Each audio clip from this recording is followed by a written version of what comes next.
अस्सलामुअलैकुम, welcome to sciences learning. This is Fiza Israil. आज की इस वीडियो में हम डिस्कस करने जा रहे हैं पीएमसी के पास पेपर बायोलॉजी के एमसीक्यूज़। ये एमसीक्यूज़ विद एक्सप्लेनेशन इस वीडियो में मौजूद होंगे। सो आप इस वीडियो को केयरफुली देखें ताकि आपके कॉन्सेप्ट्स क्लियर हो सकें और आप लोगों को ये आइडिया हो सके कि पीएमसी में किस टाइप के एमसीक्यूज़ पूछे जाते हैं। तो चलिए अब हम एमसीक्यूज़ को डिस्कस करते हैं।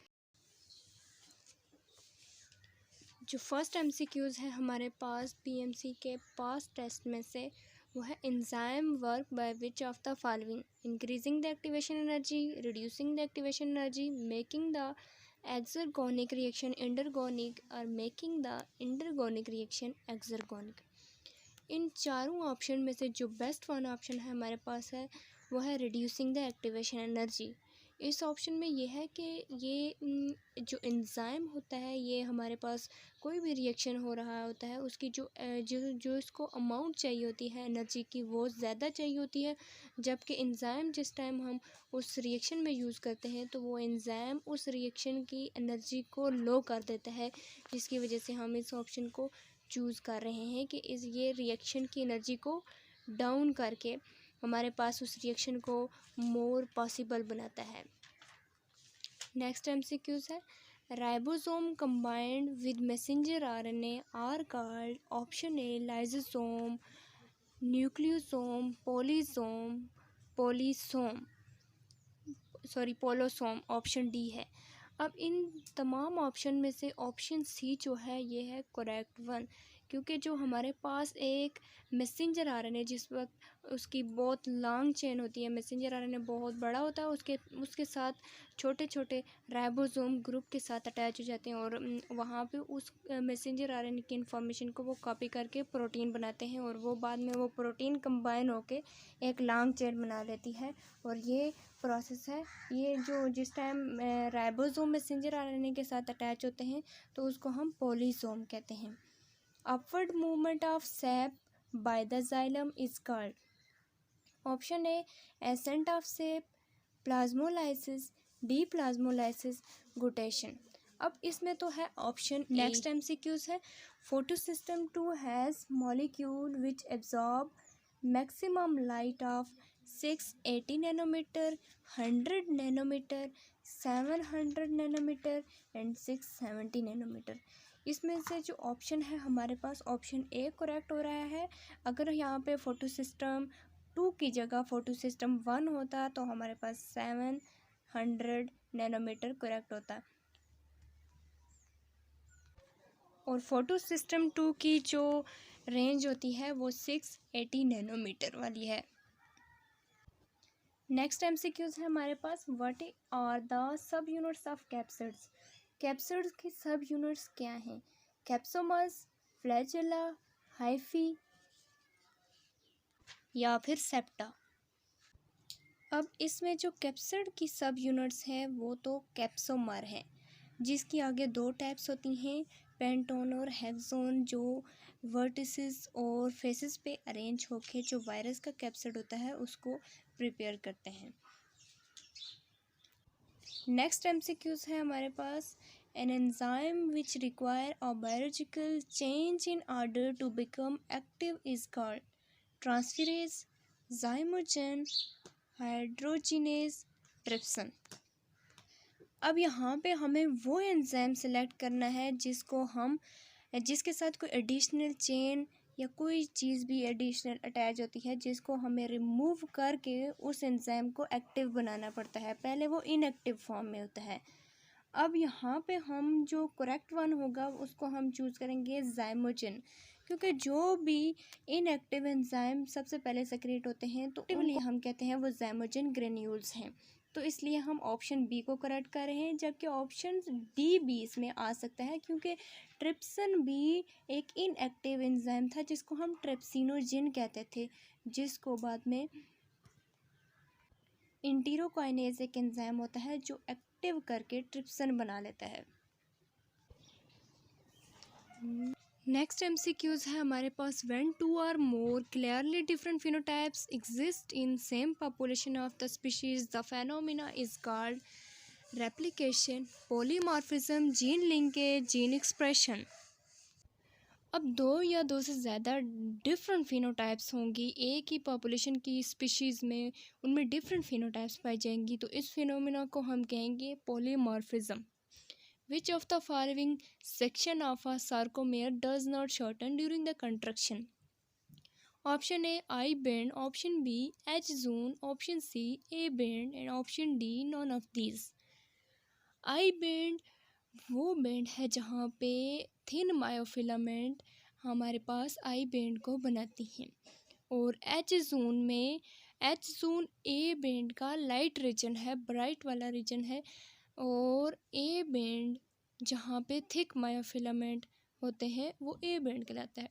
अब जिस टाइम मसल कंट्रक्शन होती है तो आई बैंड में जो थिन मायोफिलामेंट हैं वो स्लाइड पास करके थिक मायोफिलामेंट के नीचे चले जाते हैं ए बैंड में। तो इससे तो ये वाज़ेह हो गया कि आई बैंड तो शॉर्ट हो जाएगा, और ए बैंड में जो एच जोन है, जो ब्राइट रीजन है, वो आई बैंड के थिन मायोफिलामेंट आने की वजह से वो भी शॉर्ट हो जाएगा। सो हमारे पास ऑप्शन सी करेक्ट है, ए बैंड वाला। ए बैंड की लेंथ पे कोई भी फ़र्क नहीं पड़ता जिस टाइम मसल की कंट्रक्शन होती है, जबकि हम ये कह सकते हैं कि ए बैंड थिक हो गया है मसल की कंट्रक्शन की वजह से। नेक्स्ट एमसीक्यूज है हमारे पास, when resources get scarce the population growth become fast, slows down, remain same, none of these. अब यहाँ पे हमारे पास ये क्वेश्चन पूछा गया है कि जिस टाइम पॉपुलेशन की ग्रोथ के लिए जो हमारे पास रिसोर्सेज होंगे, फूड वगैरह होगी, शेल्टर होंगे, जो भी हमारी बेसिक नीड्स हैं वो कम हो जाएंगी, तो पॉपुलेशन की ग्रोथ के ऊपर क्या इफ़ेक्ट होगा? तो ये तो जाहिर सी बात है, पॉपुलेशन की ग्रोथ तो कम हो जाएगी। सो ऑप्शन बी करेक्ट है कि उनकी ग्रोथ स्लोज डाउन हो जाएगी।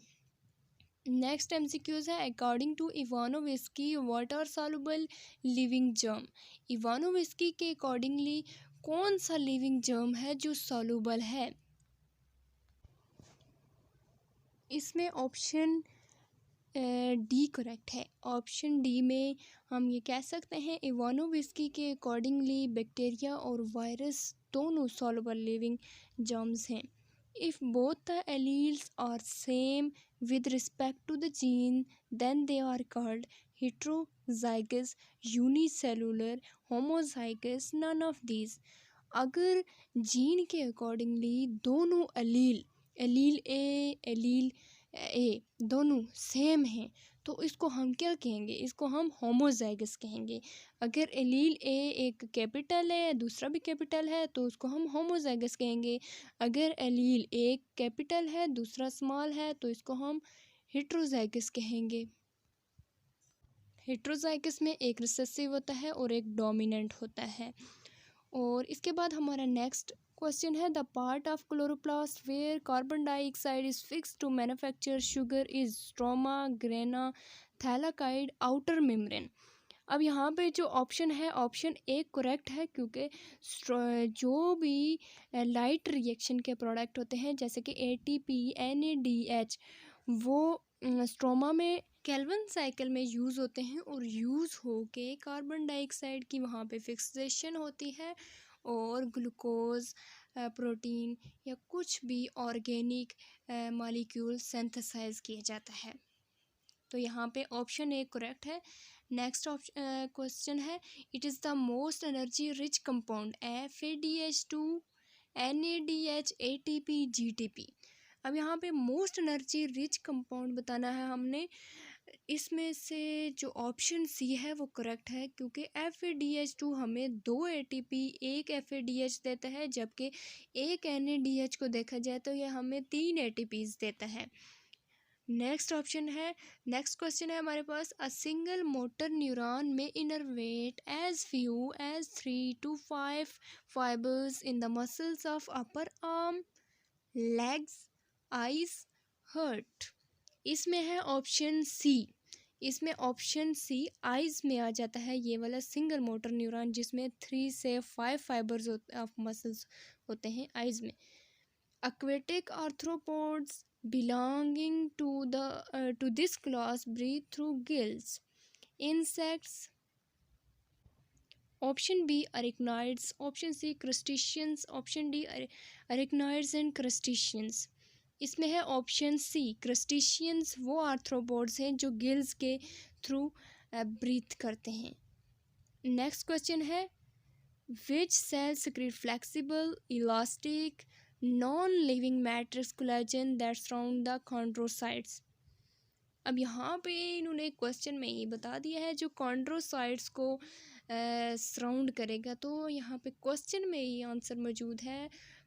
तो हम देख लेते हैं इसके ऑप्शन भी. Osteocyte, osteoclast, chondrocyte, osteoblast. अब यहाँ पे इन्होंने क्वेश्चन में ही बता दिया था कि वो कौन सा सेल है जो कॉन्ड्रोसाइट, वो कौन से सेल है जो flexible elastic non living matrix को सिक्रीट करता है जो कॉन्ड्रोसाइट को सराउंड कर रहा है. अब कॉन्ड्रोसाइट ही एक सेल है जो इन तमाम चीज़ों के दरमियान में होता है. ये तमाम चीज़ें इसको सराउंड करती हैं. तो यहाँ पे ऑप्शन सी करेक्ट बन रहा है कॉन्ड्रोसाइट. अगर दूसरी तरह हम बोन का देखें कि बोन में कौन कोलाजन मैट्रिक्स वगैरह सिक्रीट करता है तो वो होता है ओस्टियोब्लास्ट. बोन फॉर्मिंग सेल होता है ओस्टियोब्लास्ट. नेक्स्ट क्वेश्चन है हमारे पास salamander belong to which of the following class. Pisces, aves, reptiles, D. Option D आ जाता है एम्फीबियंस और इसमें करेक्ट वन भी है amphibians. Salamander belong to amphibians class. Next question है Darwin's describe his theory of natural selection as which of the following. Punctuated, equilibrium, option A, and option B survival of the fittest, and option C inheritance of acquired characteristics, option D descent with modification. अब इसमें से option B and D दोनों correct हो सकते हैं लेकिन option B ज़्यादा best. Next question है हमारे पास in which step is lysozyme release by the bacteriophage. Attachment, penetration, injection and replication. जिस टाइम बैक्टीरियोफेज लाइसोजाइम एंजाइम को रिलीज़ करेगा तो वो होस्ट की सेल वॉल के ऊपर होगा तो लाइसोजाइम को रिलीज़ करेगा जो सेल वॉल को जाके डाइजेस्ट करेगा. सो ये जो स्टेज होगा, जो स्टेप होगा वो पेनिट्रेशन का स्टेप होगा. So option B is correct. Option Asexual reproduction of offspring are genetically identical to the parents. Identical if mutation does not occur. Non-identical to the parents. Option D, both A and B. तो इसमें identical to the parents if mutation does not occur. Most of the reflex arc are monosynaptic, polysynaptic, hemisynaptic reflex are none of these. ज़्यादातर reflex arc जो होती हैं वो monosynaptic reflex arc होती हैं. Next question है हमारे पास nitrogenous bases such as choline and serine are a significant part of the which of the following. Sphingolipid, phospholipid, phosphodiester, none of these. इसमें है जो ऑप्शन नंबर बी स्फिंजोलिपिड के ये nitrogenous bases choline and serine ये parts होते हैं. Next question है the wings of bird and the wings of beetle are consider as taxonomic, polygenetic, phylogenetic, homologous, analogous. इसमें जो ऑप्शन है ये है होमोलोगस. नेक्स्ट क्वेश्चन है हमारे पास the voice box lead to the trachea which is also called bronchi, bronchioles, windpipe, alveolar duct. So option C is correct. Windpipe कहते हैं हम इस ट्रेकिया को. तो हमारे पास नेक्स्ट क्वेश्चन है what is the function of lysozyme enzyme release by bacteriophage. Lysozyme enzyme जो बैक्टीरियोफेज रिलीज़ करता है उसका फंक्शन क्या है. Injecting DNA, replication, dissolve bacterial cell wall and all of these तो नहीं हो सकता. इसमें आएगा ऑप्शन नंबर सी बैक्टीरिया की सेल वॉल को ये डिज़ोल्व करता है जिस टाइम लाइसोजाइम रिलीज़ किया जाता है बैक्टीरियोफेज से. पेनिट्रेशन के स्टेप में रिलीज़ होता है. नेक्स्ट क्वेश्चन है हमारे पास function of cell wall in prokaryotes is Option A to give cell rigidity, option B to give specific shape, option C to protect from osmotic lysis, option D all of the above. अब cell wall किसी cell को rigid भी करता है, सही strong भी करता है, और उसकी स्पेसिफिक शेप भी सेल की किसकी वजह से होती है, इसी सेल वॉल की वजह से होती है। और दूसरे नंबर पे आता है protect from osmotic lysis. Cell wall osmotic lysis से प्रोटेक्ट भी करता है। जिस टाइम वाटर बहुत ज़्यादा हो जाता है सेल के अंदर, तो सेल को ज़्यादा रिज्ड होने से, ज़्यादा एक्सपेंड होने से प्रोटेक्ट करता है cell wall. So osmotic lysis से भी प्रिवेंट करता है। सो इसमें डी ऑप्शन करेक्ट होगा, all of the above. Next question है, how many monosaccharide molecule do oligosaccharide yield upon hydrolysis? Option A 2, option B 5, option C 10, option D all of these. अब monosaccharide कितने molecule release होंगे जिस time oligosaccharide की hydrolysis होगी? तो इसमें से ऑल ऑफ दीज हो सकते हैं, क्योंकि जो ओलिगोसेक्राइड होता है ये 2 से लेके 10 तक मोनोसेक्राइड यूनिट्स का बना होता है। तो जिस टाइम इसकी हाइड्रोलिसिस होती है 2 मॉलिक्यूल भी रिलीज कर सकता है, 5 भी और 10 भी। सो ऑल ऑफ दीज होगी। Carotenoid perform protective function in which of the following organism? Animal, plants, both and none of these. इसमें ऑप्शन बोथ होगा, क्योंकि ये एनिमल्स में भी पाई जाती है और प्लांट्स में भी पाई जाती है, तो दोनों को ही प्रोटेक्ट करता है। नेक्स्ट क्वेश्चन है हमारे पास, nutrition to egg in ovary is provided by which of the following? Germ cell, milk cell, follicle cell, all of these. इसमें ऑप्शन सी होगा, क्योंकि जो एग होता है वो फॉलिकल सेल के अंदर होता है। सो फॉलिकल सेल ही एग को न्यूट्रिशन प्रोवाइड करती है। नेक्स्ट क्वेश्चन है हमारे पास, which portion of the brain is primarily responsible for transmitting the information to the other part of the nervous system? White matter, grey matter, medulla, all A, B and C. इसमें है hind brain का part medulla. Hind brain का part medulla ही इस function के लिए responsible होता है। नेक्स्ट है हमारे पास, grey matter is primarily composed of axon, synapse, neuron, somas, none of these. So इसमें ऑप्शन आता है ऑप्शन सी, न्यूरॉन की सेल बॉडी से मिलकर बनता है ग्रे मैटर। जबकि अगर वाइट मैटर की बात की जाए तो उसमें न्यूरॉन की सेल बॉडीज़ बहुत कम होती हैं। नेक्स्ट क्वेश्चन है हमारे पास, what is the viral envelope is composed of? Protein, glycoprotein, lipid and protein, all of the above. अब हम यहाँ पे इन्वेल्प की बात करें, वायरस की इन्वेल्प। वायरस की इन्वेल्प में सेल मेम्ब्रेन और उससे आउटर जो चीज़ें भी होती हैं वो इन्वेल्प में आएंगी। तो सेल मेम्ब्रेन बनी होती है लिपोप्रोटीन की। सो ऑप्शन सी इसमें आ रहा है। और दूसरे ऑप्शंस को भी देख लेते हैं हम, दूसरे ऑप्शन में से भी कोई करेक्ट हो सकता है क्या? यस, प्रोटीन भी हो सकती है। और ऑप्शन बी जो है उसमें ग्लाइकोप्रोटीन, ये भी करेक्ट हो सकता है। क्यों? क्योंकि सेल मेम्ब्रेन के बाहर अगर स्पाइक्स निकली होंगी तो वो ग्लाइकोप्रोटीन की बनी होंगी। वायरल स्पाइक्स ग्लाइकोप्रोटीन की बनी होती हैं। सेल मेम्ब्रेन होस्ट की होती है, जो वायरस होस्ट से जिस टाइम रिलीज़ होता है तो उसकी सेल मेम्ब्रेन ले लेता है। सो इसमें से all of the above option correct है। नेक्स्ट क्वेश्चन है हमारे पास, nervous system of arthropod is?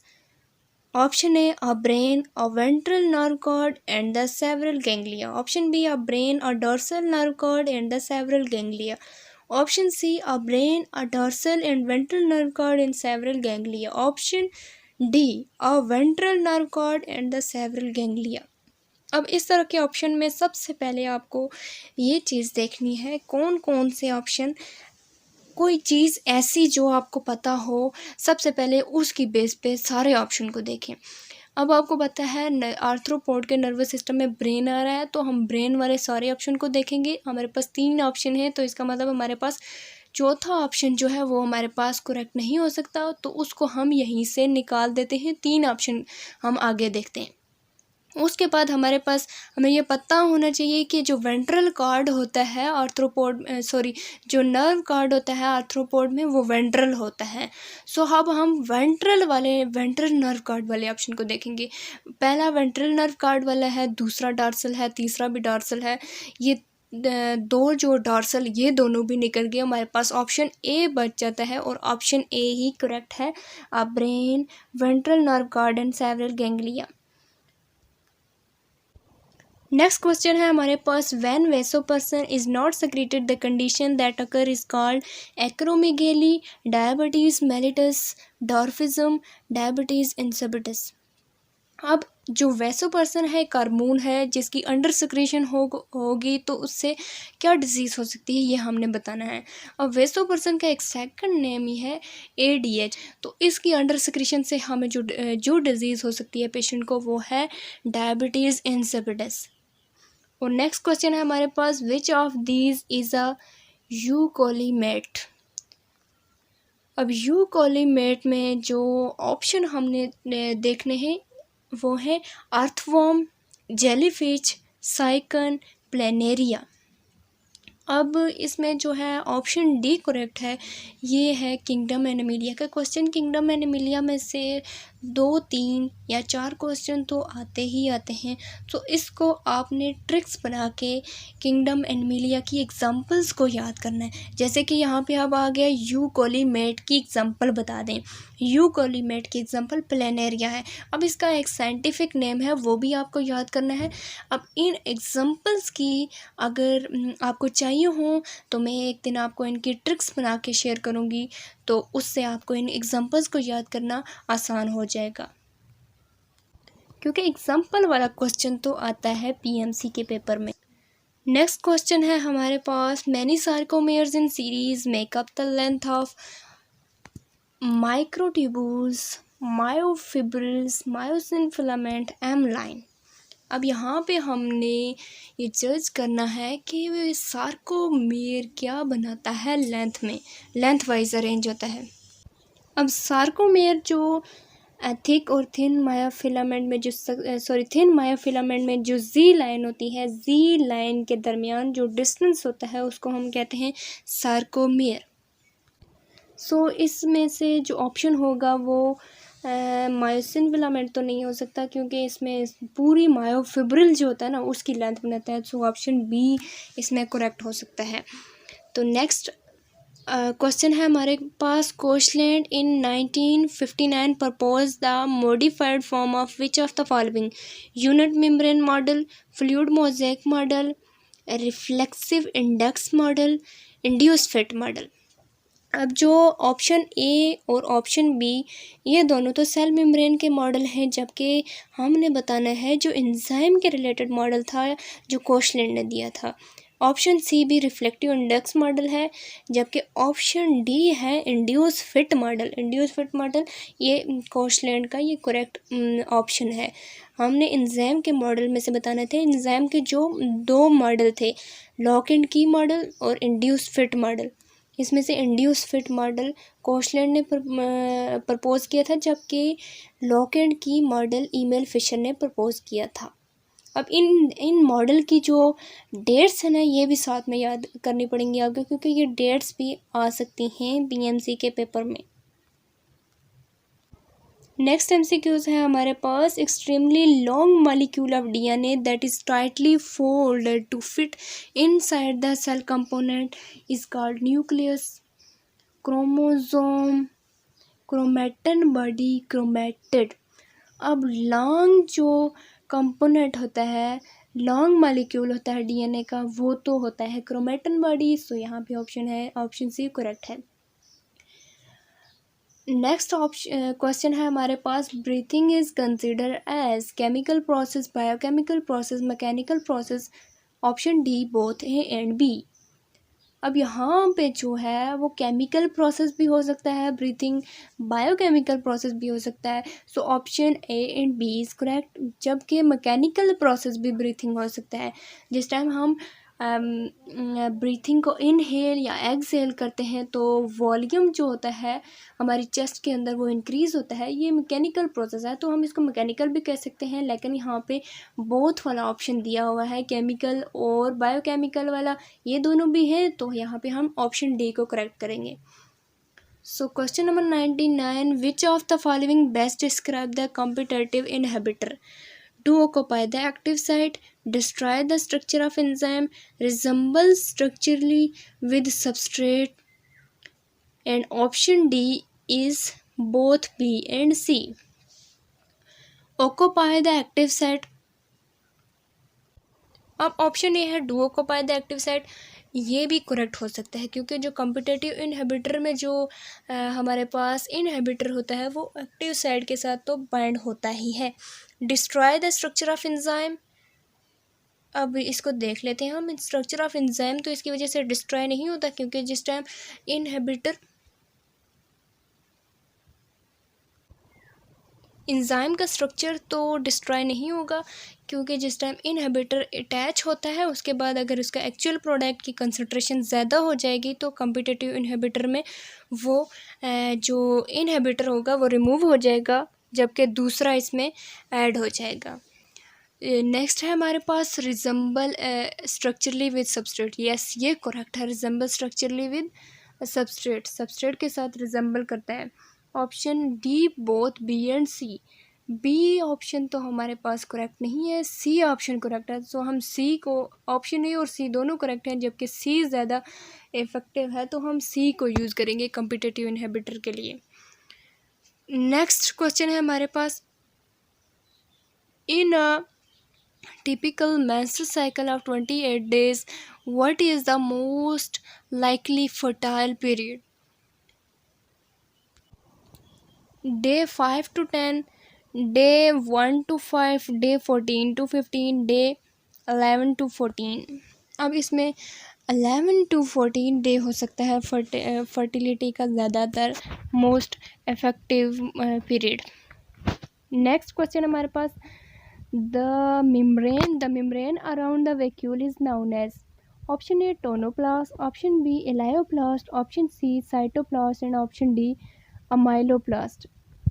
Vacuole के अराउंड जो मेम्ब्रेन होती है तो उसको तो हम टोनोप्लास्ट कहते हैं, इलायोप्लास्ट, माइलोप्लास्ट, ये तो क्लोरोप्लास्ट की टाइप्स हैं जो फूड को स्टोर करती हैं। नेक्स्ट क्वेश्चन है हमारे पास, function of lungs, infection of lungs is called emphysema, asthma, pneumonia, bronchitis. Lungs का जो इन्फेक्शन होता है उसको हम नमूनिया कहते हैं। Interconversion of carbohydrate, protein and lipid in living cell are an example of coordinated catabolic activity, coordinated anabolic activity, both A and B, none of these. इसमें बोथ ऑप्शन है, कोऑर्डिनेटेड कैटाबॉलिक भी हो सकते हैं और कोऑर्डिनेटेड एनाबॉलिक भी हो सकते हैं, दोनों की interconversion. Which type of bond is not form in maintaining the tertiary structure of protein, protein की टर्शरी स्ट्रक्चर के लिए हमारे पास कौन सा टाइप ऑफ बॉन्ड है जो हमारे पास नेसेसरी नहीं है? आयोनिक बॉन्ड तो हमारे पास ज़रूरी है टर्शरी स्ट्रक्चर के लिए, हाइड्रोजन बॉन्ड भी है, डाइसल्फाइड बॉन्ड भी है, हाइड्रोफोबिक बॉन्ड ये ज़रूरी नहीं है क्योंकि जो दो टर्शरी स्ट्रक्चर अगर किसी में किसी भी ऑर्गेनिज्म में मौजूद हैं, दो टर्शरी स्ट्रक्चर उन दोनों के दरमियान में होती है हाइड्रोफोबिक एक्सक्लूजन। हाइड्रोफोबिक इंटरेक्शन होती है दोनों टर्शरी के दरमियान, वो दोनों मिल के क्वाटरनरी बनाते हैं। तो हाइड्रोफोबिक क्वाटरनरी के लिए इम्पोर्टेंट है, टर्शरी के लिए नहीं है। बाकी सारे बॉन्ड टर्शरी के लिए इम्पोर्टेंट है। नेक्स्ट क्वेश्चन है हमारे पास, the semi solid mass in stomach is called as bolus, chyme, serum, food. हम जो सेमी मैस होता है स्टोमक में उसको हम कायम कहते हैं। नेक्स्ट क्वेश्चन है हमारे पास, vertebrate belong to the phylum chordata because they have a vertebral column, the brain is enclosed by the skull, the embryo have gills, the body develop from the 3 germinal layer। इसमें most effective option है option A, इनके पास vertebral column होता है vertebrates के पास, इसीलिए phylum चौडेटा से belong करते हैं। नेक्स्ट क्वेश्चन है हमारे पास, which statement describe an incorrect difference between plant cell and the bacterial cell. Bacterial cell has 70S ribosome whereas plant cell has 80S ribosome. Yes ये करेक्ट है, बैक्टीरियल सेल के पास 70S होता है, plant cell के पास 80S होता है। Next है हमारे पास, bacterial cell divide by binary fission whereas plant cell divide by mitosis. ये भी करेक्ट है, बैक्टीरियल सेल बाइनरी फिशन के जरिए और प्लांट सेल माइटोसिस के जरिए डिवाइड करते हैं। Plant cell do not have a nuclear membrane whereas bacterial cell do not have a nuclear membrane whereas plant cell do have। Yes plant cell के पास nuclear membrane होती है, जबकि bacterial cell के पास न्यूक्लियर मेम्ब्रेन नहीं होती। उनका जो डीएनए होता है वो साइटोप्लाज्म में ही इमर्ज होता है। Option D none of these. So इसमें ऑप्शन डी करेक्ट है, none of these. Next question है हमारे पास, how much net gain of G3P is obtain after 1 Calvin cycle. 1 Calvin cycle के बाद हमें कितने G3P मिलते हैं। 1 केल्विन साइकिल के बाद हमें 1 G3P हमें नेट गेन मिलता है, जबकि 5 G3P रीअरेंज होकर दोबारा RUBP जनरेट करते हैं। नेक्स्ट क्वेश्चन है, which of the following is the name of modified endoplasmic reticulum found in the muscle cells. T tubules, sarcomere, microplasmic reticulum, sarcoplasmic reticulum. इसमें option D correct है, sarcoplasmic reticulum. Next question है हमारे पास, the scrotum is responsible for which of the following in male reproductive system? Census of sperm, lubrication, nourishment of sperm, temperature regulation। अब इसमें lubrication भी हो सकता है और टेम्परेचर रेगुलेशन मतलब प्रोटेक्ट करने के लिए। जैसे temperature second most effective option जो बन रहा है ना वो टेम्परेचर रेगुलेशन है, क्योंकि जो बॉडी के अंदर टेम्परेचर होता है ना वो 37 होता है ह्यूमन बीइंग का। सारे ह्यूमन बीइंग का बॉडी के अंदर का टेम्परेचर 37 इसके करीब ही होता है, या इससे थोड़ा सा ऊपर गया इससे थोड़ा सा नीचे होगा, लेकिन 37 के करीब ऑप्टिमम टेम्परेचर है ना। अब इससे जो स्पर्म होता है उसको इससे कम टेम्परेचर चाहिए होता है, इसीलिए वो आउटसाइड द बॉडी होते हैं। बॉडी के आउटसाइड स्क्रोटम में होते हैं स्पर्म, उनकी प्रोडक्शन होती है, इसीलिए ये स्क्रोटम जो होता है ये स्पर्म में टेम्परेचर की रेगुलेशन को मेंटेन रखता है। नेक्स्ट क्वेश्चन है हमारे पास, human embryo remain enclosed in amniotic sac, B amnion, C chorion, option D allantois. अब इसमें है ऑप्शन नंबर, अब इसमें जो करेक्ट वन है वो है option number A. Option number A इसमें करेक्ट है, एमनियोटिक सैक में ह्यूमन एम्ब्रियो इनक्लोज रहता है। नेक्स्ट क्वेश्चन है, cholesterol is animal sterol, option B C27H46O, option C 5-methyl group, and option D all of these. Animal sterol भी है cholesterol, cholesterol का formula भी C27H46O है और 5-methyl ग्रुप भी इसके साथ अटैच होते हैं। सो इसमें से आता है ऑल ऑफ दीज वाला ऑप्शन करेक्ट। नेक्स्ट क्वेश्चन है हमारे पास, which type of bond are never formed when a substrate fit into the active site of an enzyme. Hydrogen bond, ionic interaction, hydrophobic interaction, covalent linkage. बाकी सारा हो सकता है लेकिन कोविलेंट लिंकेज नहीं होगा, क्योंकि अगर कोविलेंट लिंकेज हो गया तो वो जिस टाइम जो भी चीज़ सबस्ट्रेट के साथ बाइंड होगी है, जो भी चीज़ या सबस्ट्रेट एंजाइम के एक्टिव साइड के साथ बाइंड हो गया वो उससे प्रोडक्ट नहीं बन सकेगा। सो कोविलेंट लिंकेज नहीं बन सकता।